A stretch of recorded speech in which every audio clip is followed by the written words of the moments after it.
Bismillahirrahmanirrahim. Alhamdulillahirabbil alamin.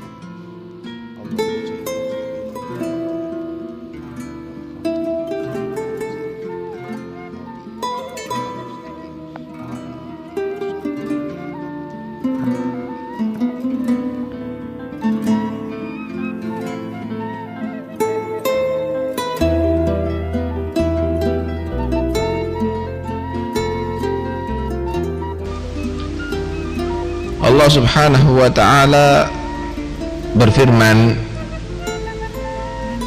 aku menjadikan wa ja'alna ba'dakum li ba'din fitnah. Aku menjadikan sebagian kamu atas sebagian yang lainnya sebagai fitnah. Kemudian Allah menyatakan atas birun, apakah kamu sanggup sabar jika misalnya kamu diganggu oleh tetangga kamu atau yang lainnya daripada kerabat kamu atau orang lain lah, maka wajib bagimu sabar untuk menerimanya, karena dunia ini secara keseluruhan adalah magom sabar. Orang yang sabar dia menjadi orang yang beruntung. Allah berfirman, wa basyiris sabirin, berilah kabar gembira bagi orang-orang yang sabar. Tahukah kamu bahwa anak kamu itu adalah fitnah? Harta kamu juga fitnah. Semuanya fitnah. Itu semuanya adalah untuk menguji kesabaran kamu. Rahim, family, itu juga fitnah. Itu punya hak, ada hak yang harus dilaksanakan baginya. Dikatakan dalam hadits qudsi, Allah berfirman, khalaqtur rahim wa syagaqtu laha isman min ismi. Aku yang menciptakan rahim dan aku jadikan itu bagian daripada namaku, kata Allah. Rahman, dari rahmah, rahim, Rahman, ada roknya, ada haknya, ada mimnya, sebagian daripada nama Allah Rahman atau Rahim, Rahimun. Karena itu faman wasalaha wasaltu, siapa yang menyambung silaturahimnya berarti aku akan sambung dia, kata Allah. Wa man qata'aha qata'tu, dan siapa yang memutus rahimnya aku akan putus hubunganku dengan dia, kata Allah Subhanahu wa ta'ala. Coba kamu perhatikan saudara kamu kaum muslimin, banyak mereka saling memutus rahimnya. Kadang-kadang ibunya sendiri ditinggalkan. Kenapa? Karena sudah lebih cinta terhadap istri-istrinya. Ibunya ditinggalkan padahal udah tua renta, ibunya sakit-sakitan lagi, hidup sendiri. Kadang-kadang dia enak-enakan sama istrinya, gak sabar dia ngeladeni ibunya yang sudah rewel. Padahal waktu dia bayi rewel, siapa yang melayani? Ibunya. Allah Subhanahu wa ta'ala berpesan dalam Al-Quran, wa qada rabbuka alla ta'budu illa iyyahu wa bil walidaini ihsana. Telah menentukan Tuhan kamu, wahai Muhammad,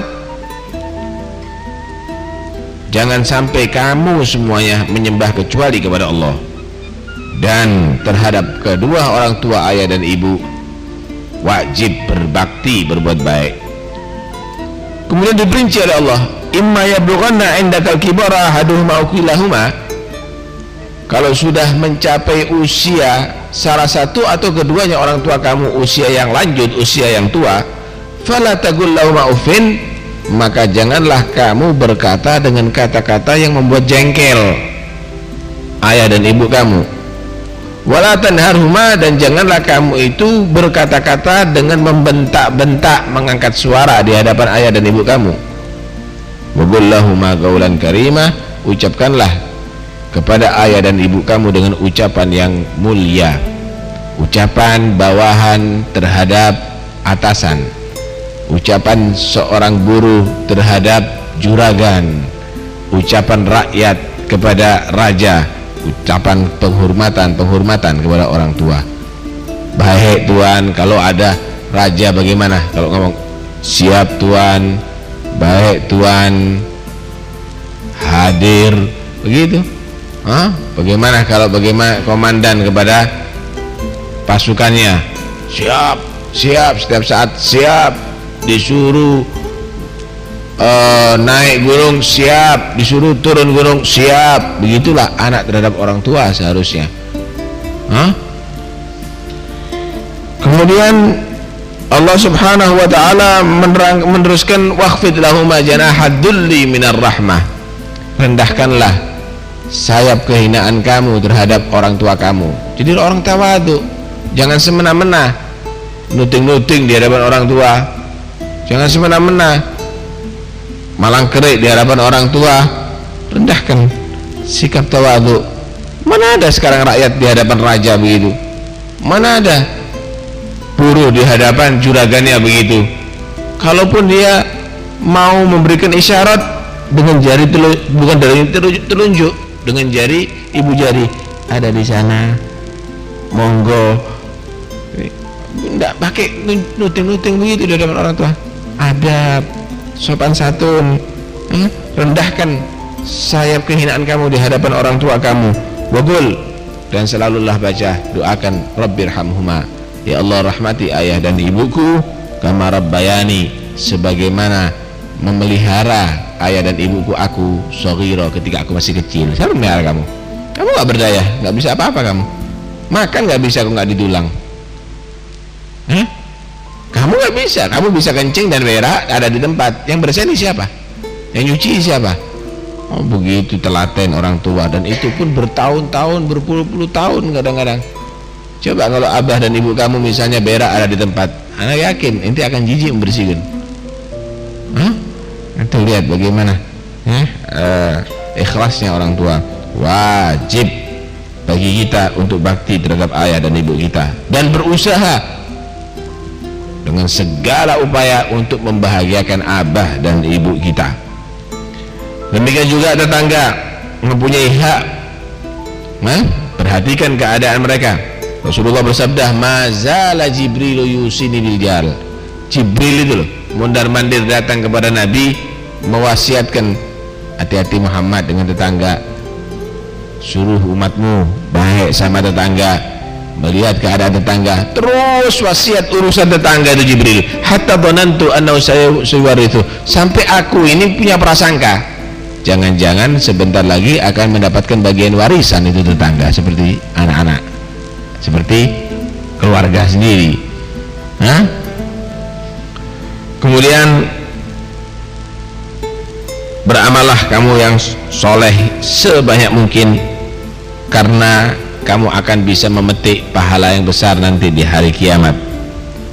Allah Subhanahu wa ta'ala berfirman, mathalul jannati allati wu'idal muttaqun, gambaran surga yang telah dijanjikan oleh Allah bagi orang-orang bertakwa.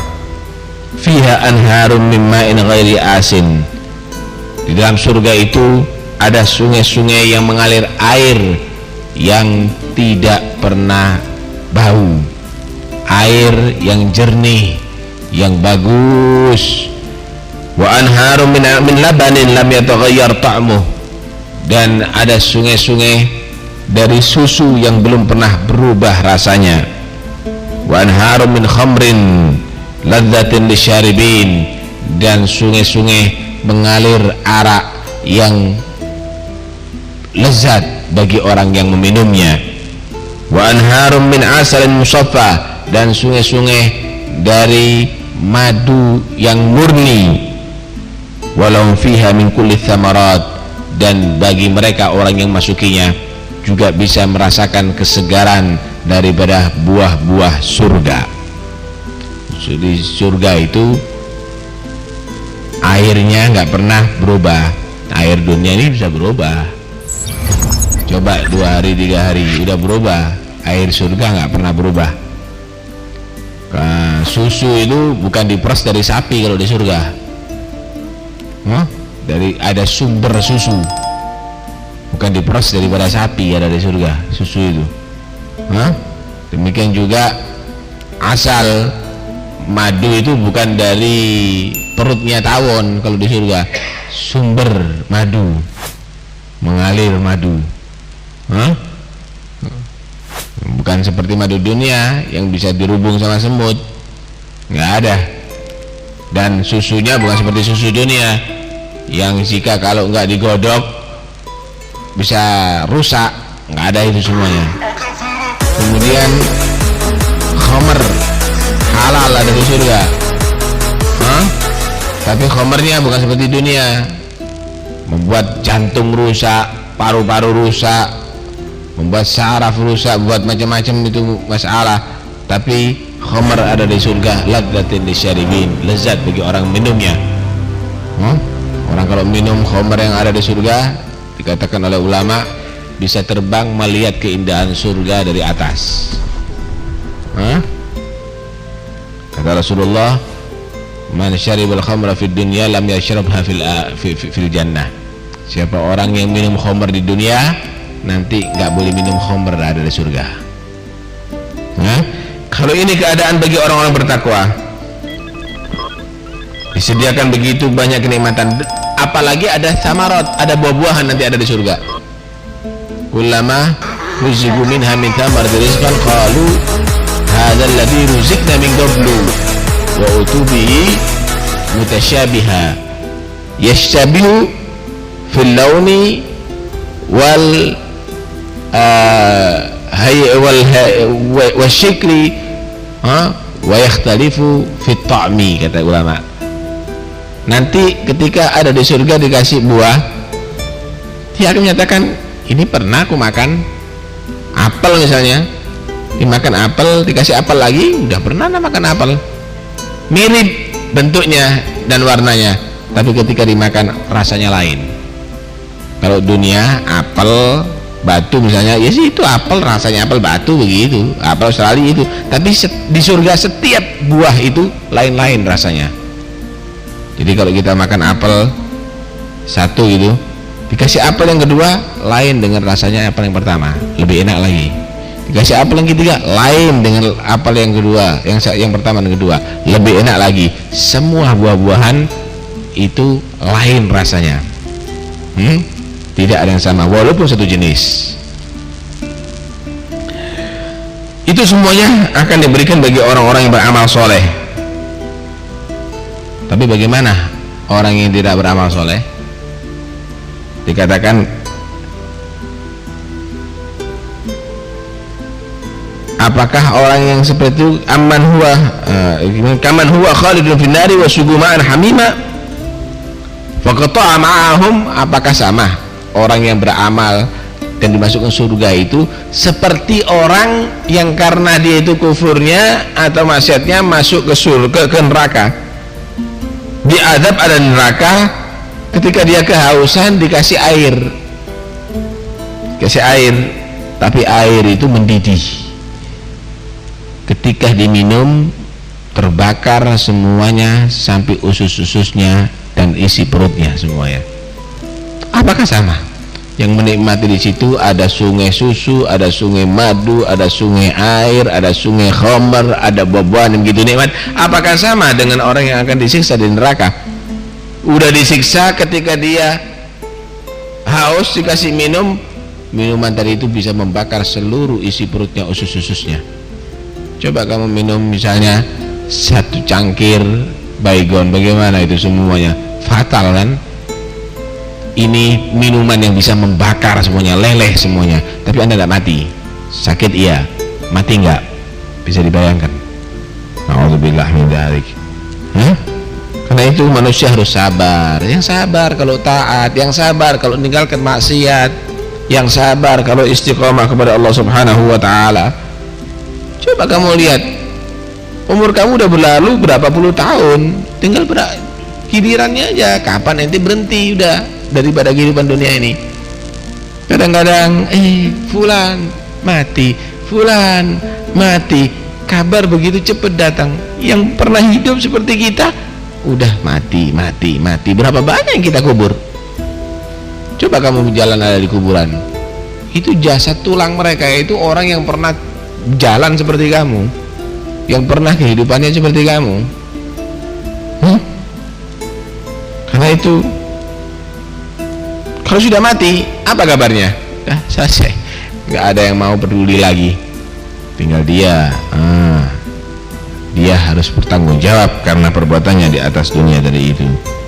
Nah itu bentuk dohir kamu dengan perbuatan taat, bersihkan hati kamu, jangan sampai ada kebencian, jangan sampai ada kekibiran, jangan sampai ada cinta dunia dan seterusnya. Mudah-mudahan kita semuanya menjadi orang yang selamat. Amin ya rabbal alamin. Hadal qasidah.